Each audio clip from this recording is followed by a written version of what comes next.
Donc, ce que j'ai oublié de vous mentionner, c'est lorsque vous faites vos tours, vous allez devoir tirer quand même un petit peu les fils ici pour pas qu'il y ait un gros trou, mais ils vont être à cacher par la suite pour cacher le changement de couleur. Moi, je les ai coupés juste le blanc et le début du rose. Je les ai, après plusieurs rangs, mis à l'intérieur comme ça ici et camouflés pour plus tard. Donc, vous pouvez continuer sur 12 cm la même couleur ou une couleur différente comme j'ai fait là, ou je vous propose une autre option que moi je vais faire parce que j'aime moins les bas de couleurs simples. Je vais faire un motif de cœur. Donc, vous n'êtes pas obligé de le faire. Vous pouvez juste commencer avec une couleur et faire toutes les étapes ou intégrer le motif. Le motif va demander 2 couleurs. C'est un motif de cœur et ça va être le blanc et le rose. Il va falloir le faire sur 4 rangs. Je vais vous montrer comment le comprendre et le faire. Donc, je l'ai dessiné et je vais vous montrer sur quelques rangs. Oups, pardon. Donc, si pour le motif de cœur, c'est simple, ça va être un motif qui va être sur 4 rangs. Donc, vu qu'on tricote en rond, on va pouvoir les compter facilement. Et c'est sur 2 mailles. J'en ai fait 4 ici pour qu'on voit qu'est-ce que ça donne quand on le répète. Donc, C1, c'est la couleur qu'on va faire les cœurs. Donc, moi, ça va être le blanc. Je vais le marquer, j'ai oublié. Et le C2, ça va être la couleur principale dans mon cas, parce que je veux juste que les petits cœurs blancs ressortent, mais je veux que mon bas majoritairement soit rose. Donc, je vais mettre rose. Donc, mon premier rang, je vais faire une maille blanche, une maille rose, une maille blanche, une maille rose, et je vais répéter tout le rang. Une fois que j'ai terminé le premier rang, le deuxième rang va être tout en rose. Ça permet que les V ne soient pas trop collés, vous allez voir. Je vais pouvoir vous montrer qu'est-ce que ça donne sur un autre bas. Ensuite, le troisième rang, on va inverser. On va faire une maille en rose, une maille blanche, une maille en rose, une maille blanche, en répétant tout le rang. Et le quatrième rang, on va faire le rang complet en rose.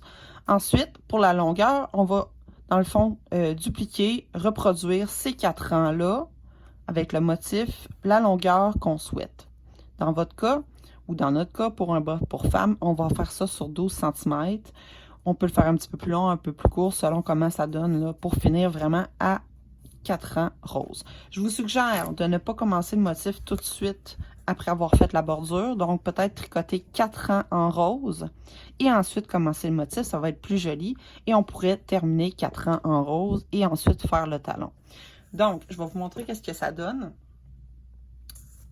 Ça va donner les petits cœurs vers en bas parce que l'on tricote vers le bas, le début du bas, ici, et vers le bas. Donc, ça va donner des petits cœurs comme ça.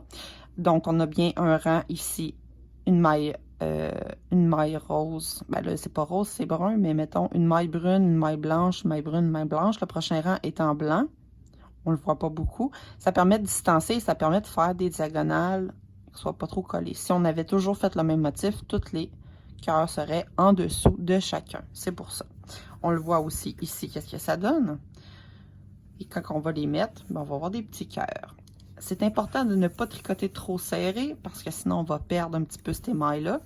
Donc, je vous montre rapidement. C'est assez simple. Moi, vu que j'ai coupé mon fil blanc, j'aurais pu le garder. Faut juste pas trop serrer pour pas ici, parce qu'il part ici, là.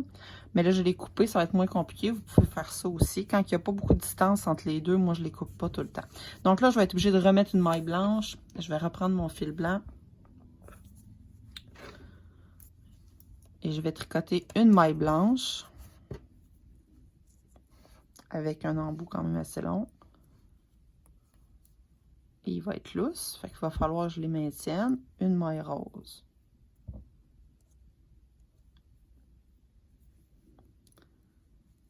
Et là, vous voyez, si je tire, ça va être trop lousse. Il faut que je recommence une maille blanche. Fait que je vais maintenir le fil blanc que je viens d'ajouter pour pas me mélanger. Je vais le tenir dans mon doigt en dessous ici.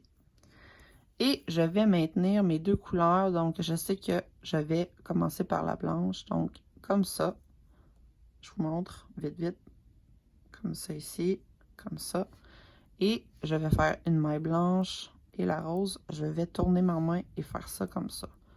Ça m'évite de lâcher le fil à chaque fois. Une maille rose. On fait attention pour pas mettre les deux couleurs ensemble. Comme ça. Et je vais reproduire ça tout le long. Ça évite que mes fils se mélangent. Ils restent dans mes mains. Et je tricote pas trop serré, tout simplement. Donc, ça va être toujours ça, comme je vous ai expliqué. Donc, si vous voulez, vous n'êtes pas obligé de faire ce motif-là, mais moi, mon bas, vous allez voir qu'il y a un motif, fait que ça vous permet d'avoir 3 options, soit de le faire toute la même couleur, soit de le faire avec les bordures, les pointes et le talon d'une couleur et le reste de l'autre couleur, ou un petit motif de cœur, tout simplement. Ça sera un niveau de difficulté un petit peu plus élevé. Si vous voulez le poursuivre par la fin, vous allez voir qu'est-ce que ça donne. Je vous le remonte quand je suis rendue au talon.